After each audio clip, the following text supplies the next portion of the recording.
Si je devais retenir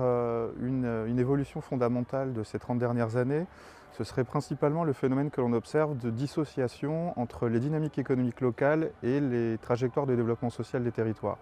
Effectivement, aujourd'hui, on observe de manière assez fréquente que des territoires pourtant extrêmement dynamiques sur le plan économique, marqués par des bonnes progressions de leur PIB local ou de leur augmentation de l'emploi, n'enregistrent pas une amélioration de leur situation sociale du point de vue par exemple de la diminution du nombre de chômeurs ou de l'amélioration des dynamiques de pauvreté ou de précarité. Alors qu'à contrario, il peut arriver que des territoires qui eux sont plutôt marqués par des trajectoires économiques plutôt faibles, des dynamiques de croissance économique prises dans un sens classique assez modérées, enregistrent de performances tout à fait remarquables sur le plan social, donc du point de vue de la création d'emplois, réduction du chômage et amélioration des dynamiques de pauvreté. Pour expliquer ce phénomène-là, trois facteurs sont en règle générale avancés. Un premier qui de prime abord n'a pas forcément à voir avec les dynamiques territoriales, c'est un mouvement massif de socialisation de notre économie. On peut le voir, et on en parle très souvent, même dans la presse généraliste, que le poids des dépenses sociales dans notre économie est aujourd'hui devenu extrêmement important. Quand on établit le rapport avec le PIB, nos dépenses sociales aujourd'hui représentent 57% de notre PIB. Un deuxième facteur qui est encore plus déterminant renvoie à la mobilité croissante des individus. Alors sous le terme de mobilité, il faut retenir la mobilité très connue, le plus souvent étudiée, celle des mobilités domicile-travail, qui fait qu'on va vivre quelque part, travailler ailleurs. Mais c'est aussi les mobilités pour aller consommer, on vit très fréquemment quelque part et on consomme ailleurs, on peut aussi vivre quelque part, étudier. Aussi, le développement du tourisme constitue un facteur de dissociation entre les dynamiques de croissance économique et les dynamiques sociales. C'est-à-dire que le plus souvent aujourd'hui, comme nous sommes sur des territorialités multiples, nous produisons de la richesse à un endroit, mais nous redistribuons sous différentes formes cette richesse sur d'autres territoires qui ne sont pas les lieux où nous produisons la richesse. Et puis enfin, un troisième facteur qui est peut-être plus diffus, qui renvoie à des travaux qui sont développés par le sociologue Jean Viard,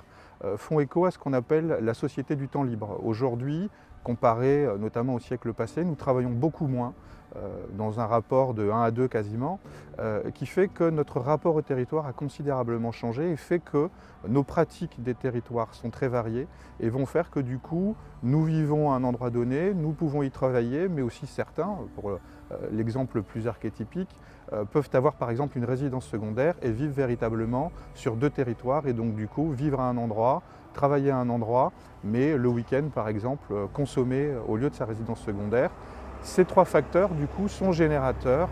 de manière très profonde de ce mouvement de dissociation entre croissance économique locale et dynamique sociale. Compte tenu de cette grande tendance de fond qui fait qu'aujourd'hui on peut générer du développement économique sans nécessairement ça a une influence sur la situation sociale des habitants, il est impératif pour l'acteur des territoires qui travaille notamment dans le champ de la politique de la ville, tout d'abord d'intégrer le fait que nos territoires sont éminemment confrontés à des logiques de flux. Pour prendre un exemple très concret, aujourd'hui quand on observe la mobilité résidentielle dans les quartiers prioritaires, on se rend compte qu'elle est extrêmement élevée, c'est-à-dire que le turnover des habitants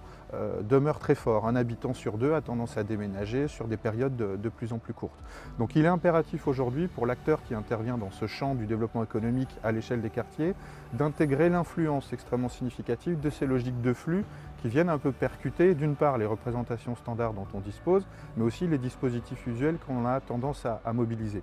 Et notamment, il y a un deuxième phénomène, mais qui fait écho à ce premier, c'est peut-être aussi appréhender dans la logique l'idée du quartier en tant que sas ou nas. Le sas renvoyant justement à cette idée qu'on est exposé à un très fort turnover de la population qui va faire que d'une période à l'autre, nous n'agissons pas sur et pour les mêmes individus. Et la thématique de la NAS, elle, renvoie plutôt à l'idée qu'un certain nombre d'individus sont comme scotchés au territoire et du fait d'une situation éminemment difficile, ne peuvent pas en sortir, ne peuvent pas déménager, ont de plus en plus de mal à trouver un travail. C'est en intégrant ces logiques de flux aujourd'hui que l'acteur opérationnel me semble devoir penser son protocole d'intervention, ses dispositifs pour pouvoir intervenir de la manière la plus pertinente possible par rapport à ces nouvelles réalités socio-économiques territoriales.